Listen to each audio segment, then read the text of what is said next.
يكون سمعنا. النهاردة هنتكلم عن الاستثمار في الفن.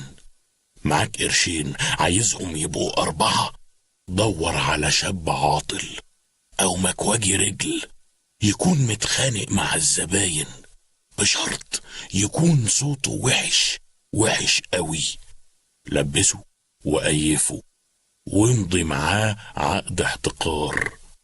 جيب له أحسن مؤلف أغاني هابطة والملحن اللي يمشي مع المؤلف، وانتج له كاسيت كله إفيهات.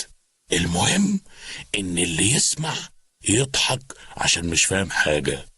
هتبيع ملايين وتكسب ملايين وتعمل. نشوفكم في الحلقة الجاية.